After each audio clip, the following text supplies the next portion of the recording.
The words still burned in my ears as I stood at the altar, watching Amara smile at our wedding guests like an angel. Just seconds ago, during our first kiss as husband and wife, she'd leaned in close and whispered against my lips, "You're nothing without my father's money, Chike. Remember that." What would you do if your bride whispered something so cruel at your own wedding? Hit like if you've ever been betrayed by someone you loved, and comment below where you're watching from. My hands trembled as I held hers, the gold wedding band suddenly feeling like a shackle. Around us, 300 guests erupted in applause at the Eco Hotel Ballroom in Lagos, Nigeria. The chandeliers sparkled overhead, reflecting off Amara's expensive white gown, paid for by her father, Chief Okonkwo, one of the wealthiest oil magnates in West Africa. Everything was perfect. Except for those 5 words that shattered my world. I'm Chike Adeyemi, 32 years old, a software developer who built a modest but successful tech startup. I met Amara 2 years ago at a business conference in Victoria Island. She was beautiful, sophisticated, and charming. Her father approved of me because my company showed promise, and I thought I'd finally found my partner for life. I was wrong. "Smile, darling," Amara murmured through her perfect teeth as photographers swarmed us. "You're embarrassing yourself." I forced a smile, my mind racing. This was domestic betrayal at its finest, emotional manipulation wrapped in white lace and promises. But I'm a patient man. I'd learned that from years of coding, of fixing problems one line at a time. And this problem? It would require the perfect algorithm of revenge. The reception continued in a blur. Chief Okonkwo gave a booming speech about how proud he was that his daughter had settled for someone with potential.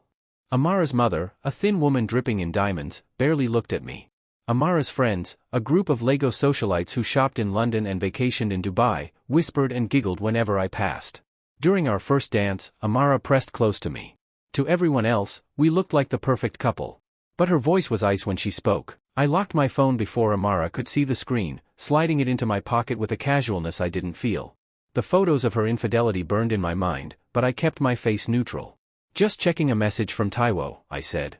"Some issue with the servers." Amara's expression shifted from suspicion to annoyance. "On our wedding night? Really, Chike? This is exactly why you need to close that little business. You're never fully present." The hypocrisy was stunning. This woman, who'd been cheating throughout our engagement, was lecturing me about presence. But I said nothing. "Not yet." "You're right," I said softly, moving toward her. "I'm sorry. Let's go cut the cake." She studied me for a moment, then smiled, that practiced, perfect smile that had fooled me for 2 years. "That's better. Remember, Chike, we're a team now. But every team has a captain." She turned and walked back inside, expecting me to follow. I did, but everything had changed. The Chike who'd stood at that altar an hour ago, heartbroken by her whispered cruelty, was gone. In his place was someone calculating, methodical. I'd spent years building software that solved complex problems. This was just another problem that needed solving. The cake cutting was a spectacle, a 5-tier masterpiece from the most expensive bakery in Lagos. Chief Okonkwo stood beside us, his massive hand on my shoulder as cameras flashed. "My new son," he announced to the crowd, his voice booming. "Welcome to the Okonkwo family, Chike. We're going to do great things together." The crowd applauded. I smiled and nodded, but I was watching Amara's face. And that's when I saw it, a quick glance across the room, a small smile. I followed her gaze. Nnamdi Okafor stood near the bar, a champagne flute in his hand, watching us with an expression I couldn't quite read. Their eyes met for just a second before Amara looked away. The co-parenting conflict, the power plays, the public disgrace, it was all going to come crashing down. But not tonight. Tonight, I needed information. The reception finally ended around 2 a.m. Amara and I were driven to the bridal suite at the Eco Hotel, another gift from Chief Okonkwo. The moment the door closed behind, the Maryland Mall parking garage was nearly empty at 2 p.m. on a Sunday. Most Lagosians were at church or Sunday lunch with family, exactly where Amara thought I was, visiting my mother in Surulere. Instead, I'd parked my Honda Accord on the 3rd level, checking my mirrors constantly for anyone who might have followed me. Hit like if you're anxious to see what happens next, and comment where you're watching from. Lagos? Nairobi? New York? Let me know. At exactly 2 o'clock, a black Mercedes pulled up beside me. The windows were tinted, making it impossible to see inside. My heart hammered as the passenger door opened. "Get in, Mr. Adeyemi." The voice was female, professional, with a British accent that suggested expensive education abroad. I hesitated only a moment before climbing into the Mercedes. The woman in the driver's seat was around 40, sharply dressed in a navy blue suit, her locks pulled back in an elegant bun. She wore dark sunglasses despite being indoors. "Who are you?" I asked. "My name is Zainab Ibrahim. I'm a private investigator." She handed me a business card, legitimate, with an office address in Ikoyi. "I've been tracking the Okonkwo family for 3 months. Your wife's affair with Nnamdi Okafor was just the beginning of what I discovered." "Who hired you?" "I can't disclose that yet. But my client has a personal vendetta against Chief Okonkwo. They wanted dirt, and I found an entire landfill." She pulled out a tablet, swiping through files. "Your wife has been cheating on you since 2 months after you started dating. Nnamdi is just the current one. Before him, there were others." The emotional manipulation cut deeper. Our entire relationship had been a lie. "Why tell me this? What do you want?" Zainab removed her sunglasses, and I saw the intensity in her dark eyes. "Because Chief Okonkwo destroyed my family. 5 years ago, my father owned a construction company. Chief Okonkwo wanted the contract my father had for a government project. When my father refused to back down, Okonkwo used his connections to have my father investigated for fraud that Okonkwo himself had arranged evidence for. My father went to prison. He died there last year." Her voice remained steady, but I heard the rage beneath it. "I'm sorry," I said quietly. "Don't be sorry. Help me destroy him." She swiped to a new file. "The Okonkwos aren't just wealthy, they're criminal. Chief Okonkwo has been laundering money through shell companies, bribing government officials, and using Okonkwo Industries as a front for illegal oil deals. I have evidence. Bank records, emails, recordings. Enough to put him in prison for 20 years. This was beyond domestic betrayal. This was a chance for real revenge. What do you need from me?" "Access. You're about to start working at Okonkwo Industries tomorrow. You'll have an office, a computer, access to internal systems. I need you to install monitoring software, copy files, and feed me information. In return, I'll give you everything I have on Amara's infidelity." I photographed the messages with the burner phone, then carefully placed Amara's phone back exactly as I'd found it. She stirred but didn't wake. Tomorrow, I would walk into Okonkwo Industries and begin my double life.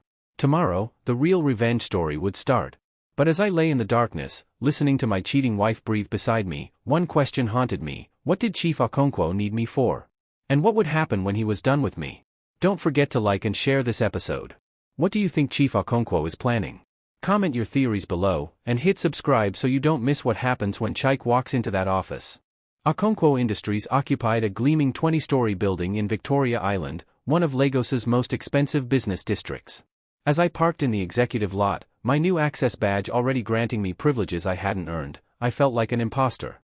Which, in a way, I was. Just not the kind they expected. Have you ever had to smile at people who were secretly destroying you? Hit like if you know that feeling, and tell me in the comments where you're from. The lobby was all marble and glass, with Chief Okonkwo's portrait dominating the wall behind the reception desk. A security guard escorted me to the 15th floor, where Nnamdi Okafor's assistant, a nervous young woman named Blessing, was waiting. "Mr. Adeyemi, welcome to Okonkwo Industries," Blessing said, her smile professional but strained. "Mr. Okafor is in a meeting, but he's asked me to show you to your office."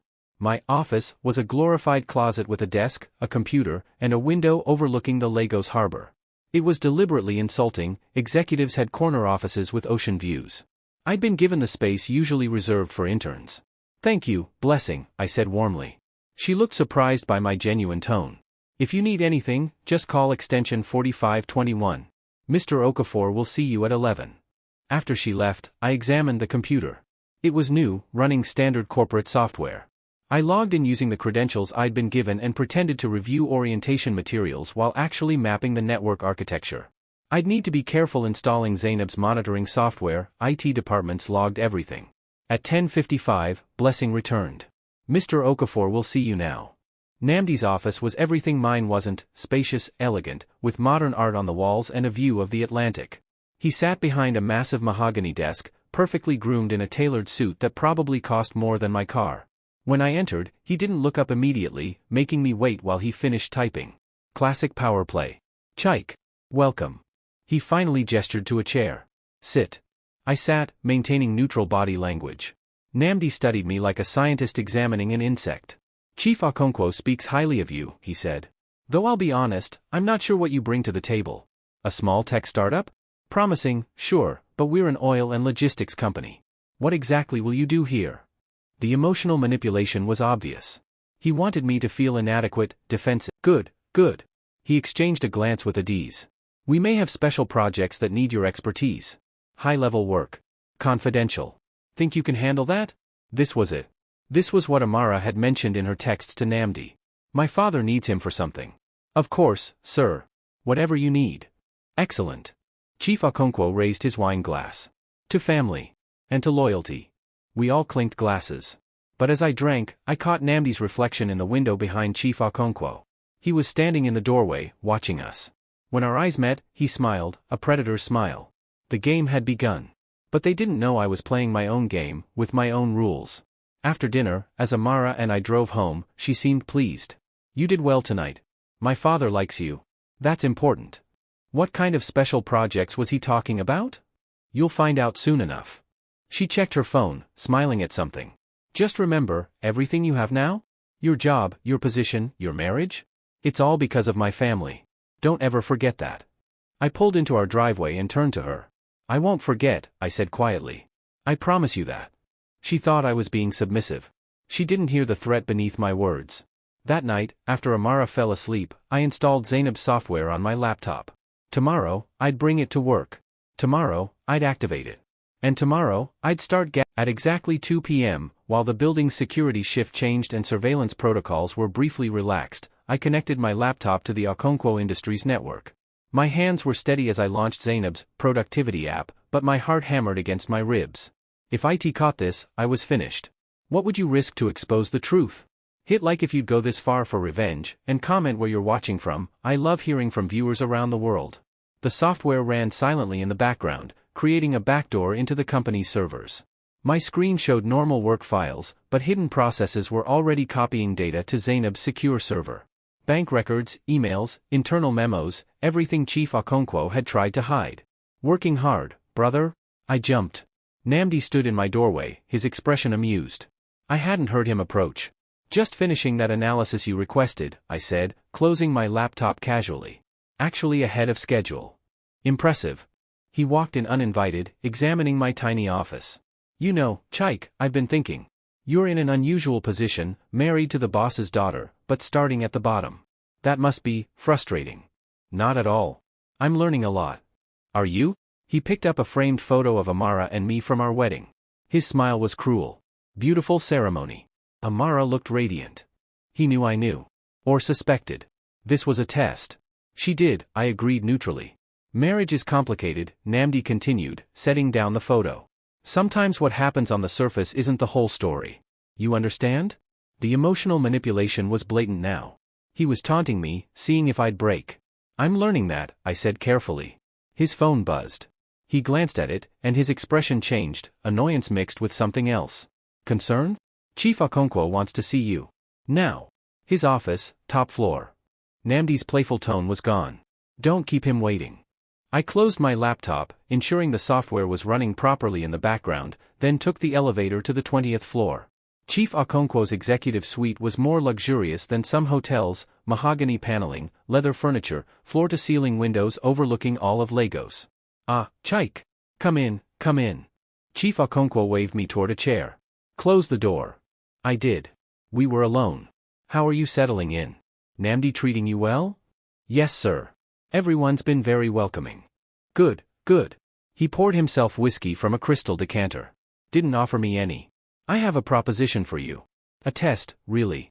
Something that requires your unique skills. Here it was. The trap. We're launching a new subsidiary company, Chief Okonkwo continued.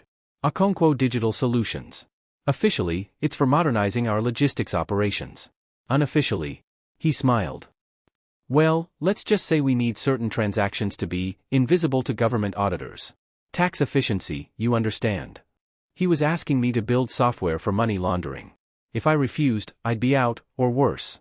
If I agreed and succeeded, I'd be complicit in his crimes, giving him leverage over me forever. You want me to create a system that masks financial transactions, I said carefully. Smart boy. See, this is why I approved of you for my daughter. You understand complexity.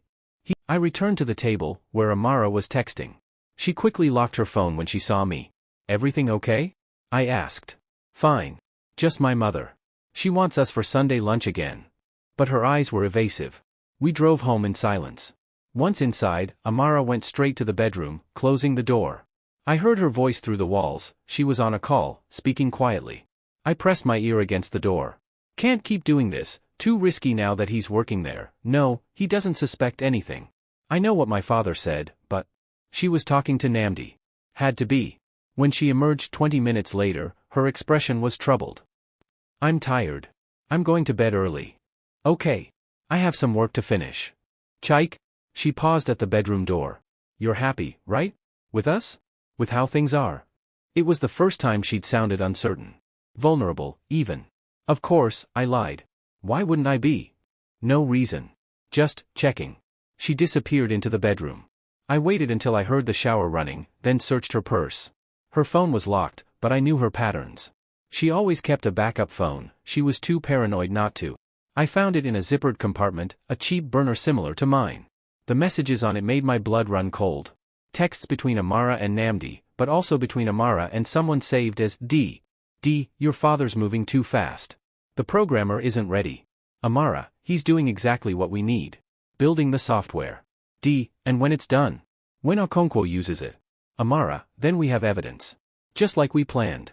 D, and your husband? Amara, he's disposable. He always was. I photographed every message with shaking hands. This wasn't just infidelity in marriage. This was a conspiracy. Amara wasn't just cheating, she was using me in some larger scheme involving her father's illegal activities. But who was D? And what was their plan? The shower stopped. I quickly replaced the phone and moved to the living room, opening my laptop as if I'd been working the whole time. When Amara emerged, wrapped in a towel, she studied me carefully. You look stressed. Just thinking about the new project your father assigned me.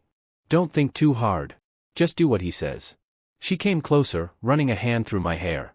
You've been so good lately, Chike. So obedient. I appreciate that. Every touch felt like contamination. But I smiled and said, I'm trying to be a good husband. Keep trying. She kissed my forehead like I was a child. I'm going to bed. Don't stay up too late. After she fell asleep, I sat in the darkness, piecing together what I knew. Chief Okonkwo wanted money laundering software. Amara and this mysterious D wanted evidence of Chief Okonkwo's crimes. Zainab wanted to destroy the Okonkwo family. And I was caught in the middle of all of them, a pawn in multiple games I didn't fully understand. The burner phone buzzed. Tomorrow. 9 p.m. Pearl Lounge, Lekki Phase 1. Use the private entrance in the back. Password, Justice. I had less than 24 hours before I'd finally meet Zainab's mysterious client and learn what this was really about. But as I sat there in the dark, I realized something terrifying. Everyone wanted to use me. Everyone saw me as a tool.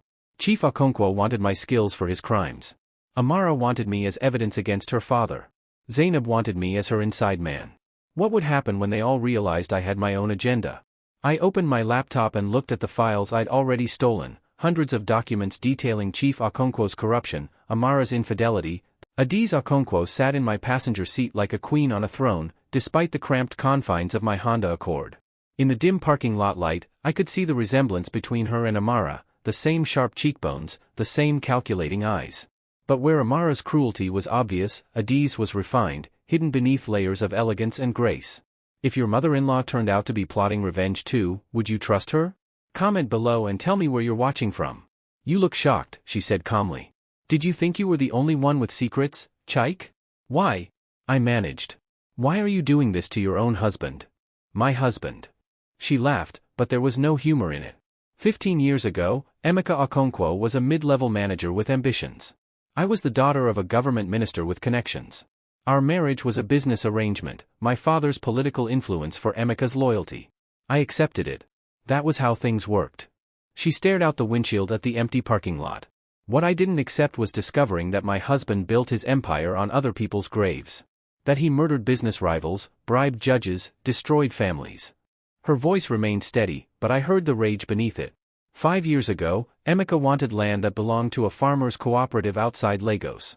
When they refused to sell, he had his men burn their crops. 3 people died in that fire, including a pregnant woman. One of those people was my cousin. The domestic betrayal ran deeper than I'd imagined.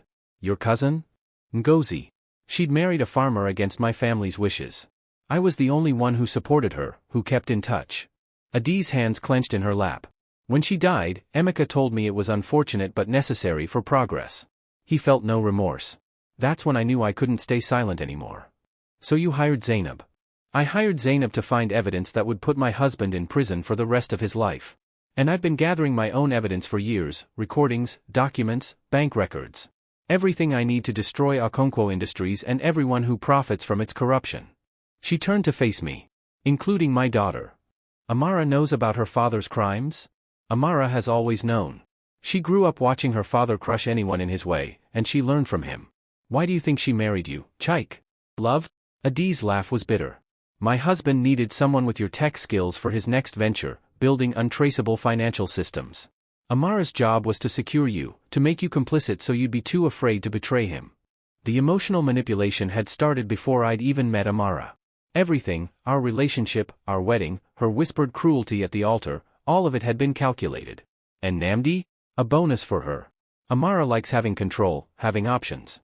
Namdi is her pet, her indulgence. She's been sleeping with him since before she met you. Adi's expression hardened. But here's what you don't know, Amara has her own agenda. She wants her father's company, his empire.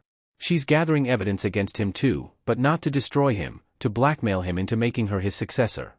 The texts I'd found on Amara's burner phone suddenly made sense. She wasn't trying to bring down her father. She was trying to replace him. The mysterious D she's been texting is her uncle, my brother, Dubum. After my father died, Dubum inherited his political connections. He wants revenge against Emeka for forcing me into this marriage, for treating me like property. He's helping Amara build a case against her father, but he doesn't realize Amara plans to betray him too once she has what she wants. I felt like I was drowning in conspiracies. Why are you telling me this? Because you're in the center of all of it, whether you want to be or not. My husband is going to ask you to build his money laundering system. When you do, he'll have leverage over you. My daughter is waiting for you to finish, so she can steal the evidence and use it against her father. And Zainab and I are waiting to gather enough proof to send everyone, Emeka, Amara, Namdi, and all their accomplices, to prison. Where do I fit in? You're going to build the system exactly as my husband wants. But you're going to include backdoors and logging that will document every illegal transaction. You're going to be our witness, our proof that Emeka Okonkwo ordered criminal activity. Adiz pulled out a flash drive. This contains additional monitoring code. Install it alongside whatever Zainab gave you. Between the two, we'll have irrefutable evidence. And when this is over? When they're all arrested? You'll be granted immunity in exchange for your testimony. I've already spoken to prosecutors I trust. They're building a case, waiting for the right moment. She pressed the flash drive into my hand. In 3 weeks, when Emeka uses your system for his first transaction, we'll have him. The arrests will be coordinated, simultaneous. Emeka, Amara, Namdi, all of them. It sounded perfect. Too perfect. What's the catch? Adi smiled, and I saw where Amara had learned that calculating expression. The catch is that you'll be living with my daughter, working for my husband, pretending nothing is wrong. One mistake, one slip, and they'll kill you. Emeka has done it before, and he won't hesitate. You need to be convincing, Chike. You need to be the perfect son-in-law, the loyal employee, the naive programmer who doesn't understand what he's really building. And my mother? The threat you sent? That wasn't a threat. That was a warning. Emeka has people watching you, investigating your background, looking for leverage. I sent that message to make you aware, to make you careful. Your mother is under surveillance now, my people, protecting her. But if Emeka's men reach her first. She didn't finish. She didn't need to. Why should I trust you? You're part of this family, part of this corruption. You shouldn't trust me, Adiz said bluntly. You shouldn't trust anyone. Everyone was playing chess with my life. Chief Okonkwo wanted my skills. Amara wanted my complicity. Adiz wanted my testimony. And I was supposed to navigate all of them without getting killed. I drove home on autopilot. Amara was still asleep when I slipped into bed beside her. She murmured something and rolled closer, her arm draping across my chest.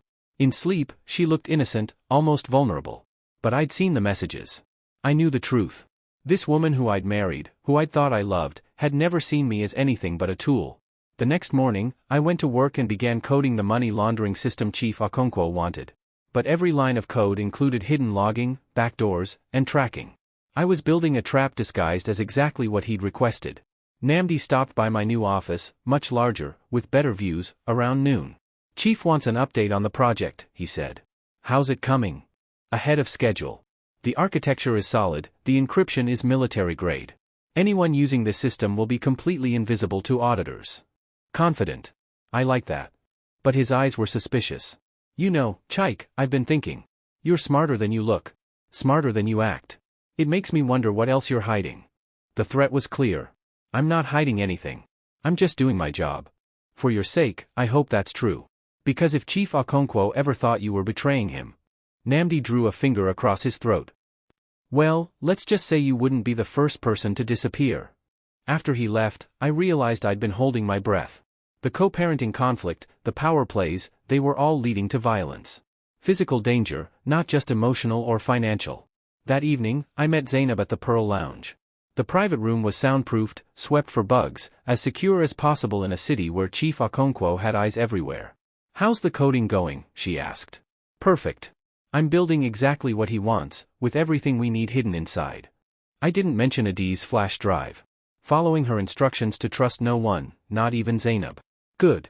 In 2 weeks, we'll need you to install it on Okonkwo Industries' main servers. That's when the real risk begins. Once it's live, every transaction will be logged to our secure server. Every bribe, every laundered payment, every illegal deal. And then? Then we wait for Chief Okonkwo to use it. The moment he does, we'll have him. But I was thinking about what Adiz had said, about Amara's plan, about the double and triple crosses happening behind the scenes. Everyone had agendas, and I was caught in the middle.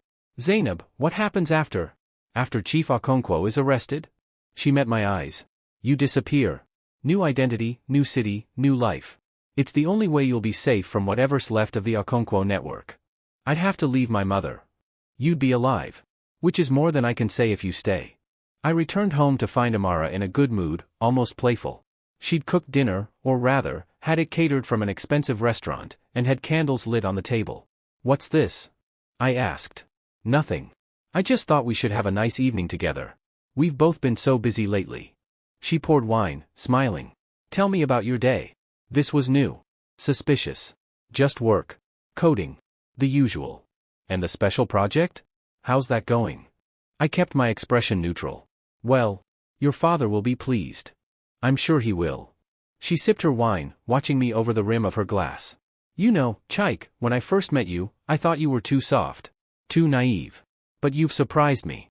You're stronger than I expected. Is that a compliment? It's an observation. She set down her glass. My father respects strength. So do I. Keep proving yourself, and you'll have a real future in this family. Every word felt like a test, a manipulation. But I smiled and played along. Later that night, after Amara fell asleep, I checked the monitoring software on my laptop. The files I was stealing were mounting, thousands of documents, emails, recordings. Enough to expose not just Chief Okonkwo, but dozens of corrupt officials, business leaders, even politicians who were on his payroll. This wasn't just about revenge anymore. This was about taking down an entire network of corruption that had poisoned Nigeria for decades. But as I looked at Amara sleeping beside me, I felt something unexpected. Not love, that was dead. Not even hate. Just sadness. She could have been something better, something more. Instead, she'd chosen to become exactly like her father. My phone buzzed. A text from an unknown number. They know you're gathering evidence. Get out now. This is your only warning. My blood ran cold. I checked the windows, the doors. Everything was locked. But someone knew. Someone was watching. And I had less than 2 weeks before everything exploded. What would you do? Run, or see it through? Hit like if you're on the edge of your seat, and subscribe for Chapter 7, the finale where Chike's revenge finally comes together. Share this with someone who loves intense drama. The warning text came from a number I couldn't trace, but it changed everything. I spent the next 3 days hypervigilant, checking my car for tracking devices, sweeping my office and home for bugs, watching every face in every crowd for signs of surveillance. Amara noticed my paranoia. We're at the final chapter.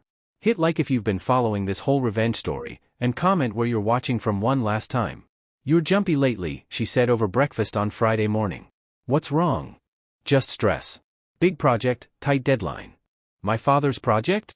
She set down her coffee. He mentioned you're almost done. He's very pleased. I forced a smile. Good. I want to make him proud. But that afternoon, everything accelerated. Chief Okonkwo called me to his office, his expression grave. Chike, we have a problem. Someone's been accessing files they shouldn't. Our IT security flagged unusual network activity. His eyes bore into mine. Do you know anything about this? My heart stopped. They'd found Zainab's monitoring software. Or Adi's. Or both. No sir. I only access what I need for the project. That's what I thought. That's what I told our head of security. He poured himself whiskey with steady hands. But he's insistent. Says the breaches started the day you got promoted. Says someone with your skills could hide their tracks. This was it. The trap closing. Sir, I swear. I believe you, Chike. You're family now. You wouldn't betray family. But his smile didn't reach his eyes. Still, we need to be thorough. I'm having our security team examine your computers, your phone, everything. Standard procedure. You understand? Of course. Good. Go home for the day. Spend time with my daughter. By Monday, this will all be cleared up, and we can move forward with the launch. I left his office knowing I had hours, maybe less, before they found the evidence. I needed to move fast. I called Zainab from the car. They're on to us. Security is checking my computers. Damn. Did you leave anything incriminating? Nothing physical. Everything's on secure servers. But if they dig deep enough, they'll find the backdoors in your code. Which means they'll know you were gathering evidence. Her voice was tense. You need to activate the system now. Tonight. We have enough log data to make a case, but we need that first transaction to prove intent. Chief Okonkwo won't use it until Monday. Then we force his hand. I'll leak information to one of his competitors about a deal going down this weekend. He'll panic, need to move money quickly, and use your system. When he does, we trigger the arrests. What about Amara? And Adiz? They go down with him. Everyone goes down, Chike. That was always the plan. I thought about Adiz's promise of immunity, about her plan to protect me. But I also remembered her warning, trust no one. Do it, I said. But I need to get my mother somewhere safe first. I drove to Suralire, breaking speed limits. My mother was home, thankfully alone. Mama, pack a bag. You're coming with me. Chike, what's happening?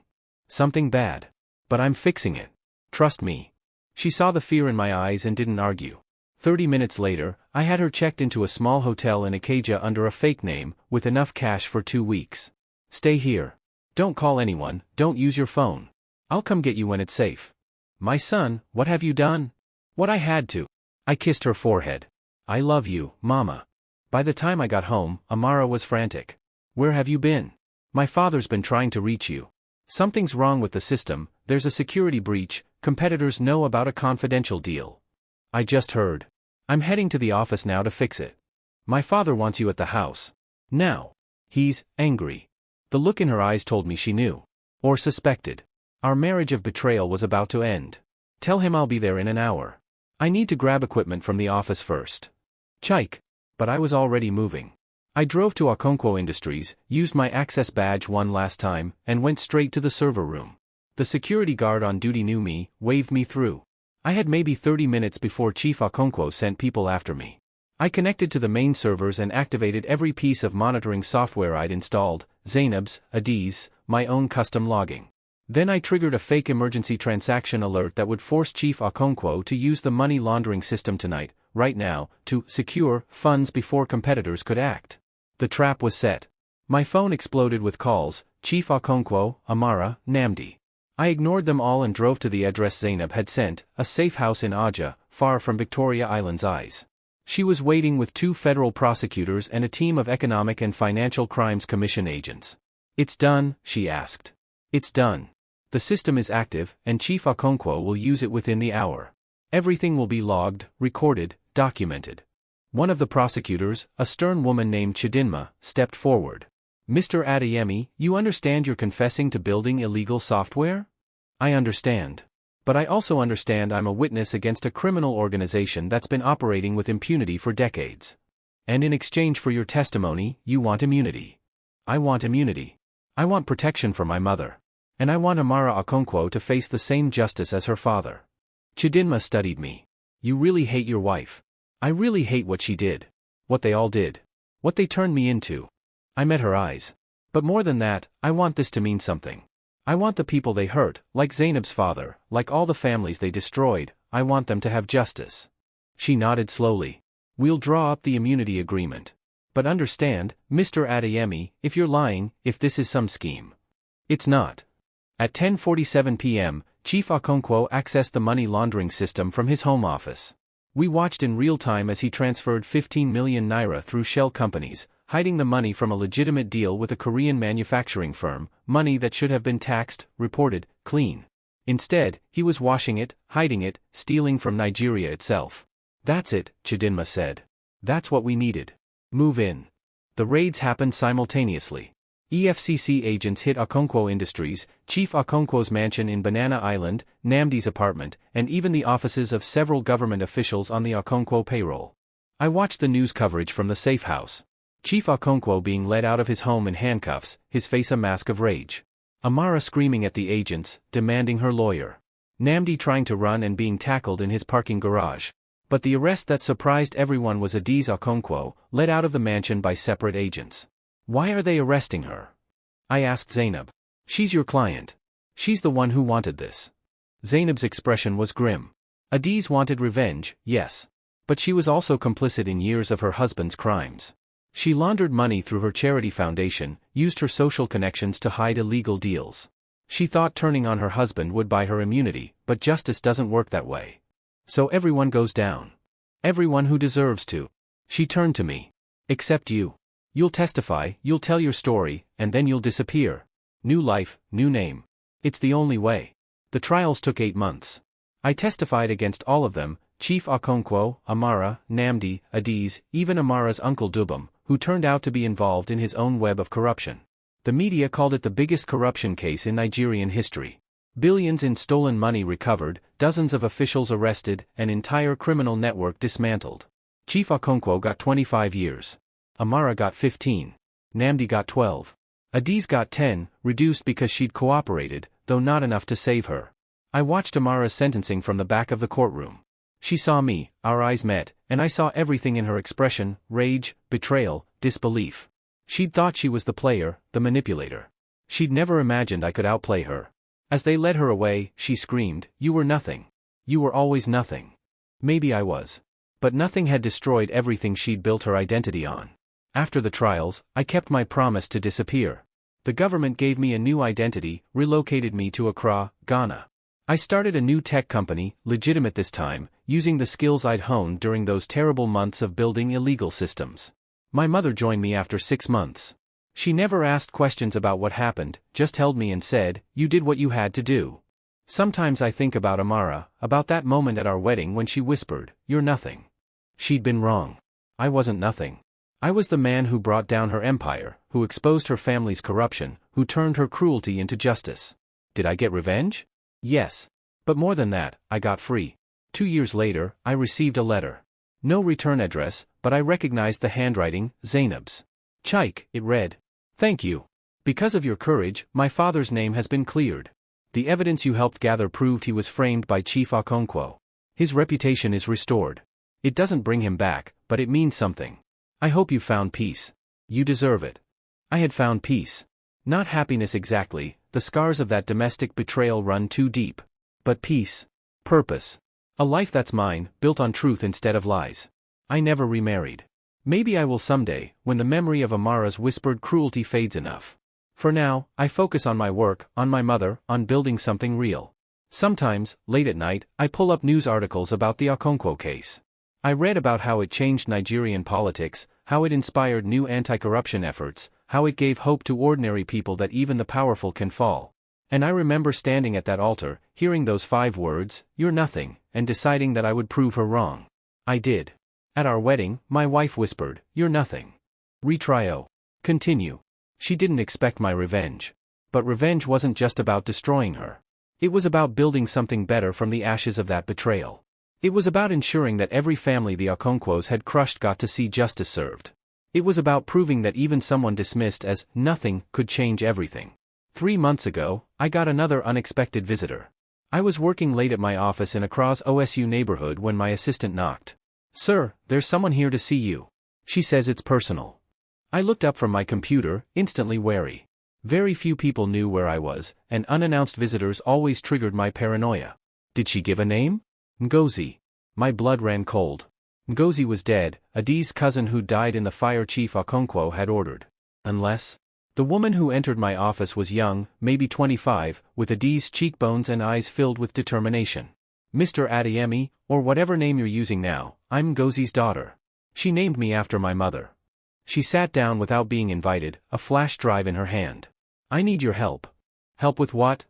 Finishing what you started. Chief Okonkwo is in prison, yes. But his network isn't dead. There are people still operating, still using his methods, still destroying families for profit. She placed the flash drive on my desk. I've been investigating for 2 years. I have evidence of corruption that goes even higher than my grandfather ever reached. Government ministers, international corporations, money laundering operations across West Africa. But I need someone with your skills to make sense of it, to build a case that can't be ignored. I stared at the flash drive. Part of me wanted to refuse, to protect the peace I'd found. But I looked at this young woman, an orphan because of the Okonkwo's greed, and I saw myself. I saw everyone who'd been crushed by people who thought they were untouchable. You understand this is dangerous, I said quietly. People will try to kill us. They'll threaten everyone we love. This isn't a game. Neither was watching my mother burn to death while Chief Okonkwo counted his profits. Her voice was steel. I'm not asking for safety. I'm asking for justice. I picked up the flash drive, weighing it in my hand. This was my choice. I could stay hidden, stay safe, live my quiet life. Or I could use what I'd learned, what I'd survived, to make sure the next generation didn't have to endure the same betrayals. Okay, I said. Let's expose them all. Today, I run a nonprofit called Justice Through Technology. We partner with investigative journalists, prosecutors, and activists across Africa to expose corruption using digital forensics and data analysis. The skills I developed building illegal systems for Chief Okonkwo? I now use them to dismantle criminal networks. Ngozi, young Ngozi, works with me. So does Zainab. Together, we've helped prosecute 15 major corruption cases across Nigeria, Ghana, and Kenya. We've recovered millions in stolen funds. We've given families closure, communities hope, and corrupt officials nightmares. Last month, I received a letter from prison. From Amara. I almost threw it away without reading it. But curiosity, that same curiosity that had driven me to investigate her betrayal, made me open it. Chike, it began. I don't expect forgiveness. I don't deserve it. But after 2 years in here, with nothing but time to think, I finally understand what you must have felt. Betrayal. Humiliation. Rage. I did that to you. I made you feel worthless when you were worth everything. My father taught me that people were tools, resources to be used and discarded. I believed him. I believed power was the only thing that mattered, that love was weakness, that manipulation was strength. I was wrong. You proved that someone with integrity, someone fighting for justice, is stronger than all my father's money and connections. You were never nothing, Chike. You were always everything I should have been but wasn't brave enough to become. I won't ask you to write back. I won't ask for anything. I just wanted you to know that sometimes, even people who seem irredeemable can learn. Can change. Can regret. I hope you found happiness. You deserve it. Amara. I read it 3 times. Then I wrote back. Not to forgive, that would take more than a letter. But to acknowledge that growth, even in prison, even after everything, mattered. Amara, I wrote. Change is good. Regret is a start. If you're serious about becoming better, about making amends, then use your time inside to help other women avoid the mistakes you made. Teach them that power through manipulation isn't real power. Real power is integrity, compassion, justice. Maybe that's how you honor the person you could have been. I don't hate you anymore. I pity what you became. But I respect who you might still become. Chike. I never heard back. But 6 months later, I read an article about a prison reform program in Lagos where inmates were teaching younger women about the dangers of corruption and the importance of ethical business practices. The program was started by Amara Okonkwo. Maybe people can change. Maybe even domestic betrayal, infidelity, and revenge can lead to redemption. Not for everyone. Chief Okonkwo remains defiant. Namdi is appealing his sentence on technicalities. Adiz serves her time quietly without remorse. But maybe for some. Maybe that's enough. I'm 40 now. My mother lives with me in a beautiful house in Accra, her days spent gardening and spoiling the neighborhood children. She's proud of my work, proud of what I've built from the ashes of that terrible marriage. Sometimes she asks if I'll ever try love again. Maybe, I tell her. When I meet someone who sees me as a partner, not a tool. When I meet someone who values truth over power. When I meet someone who wouldn't whisper cruelty on our wedding day. You'll find her, Mama says with certainty. Because now you know what to look for. And what to run from. She's right. That's the gift that came from all that pain, wisdom. Discernment. The ability to see manipulation before it destroys me.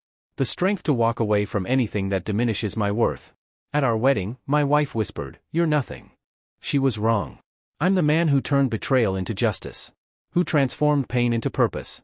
Who proved that integrity is stronger than corruption, that truth outlasts lies, and that someone dismissed as nothing can change everything. That's not nothing. That's everything.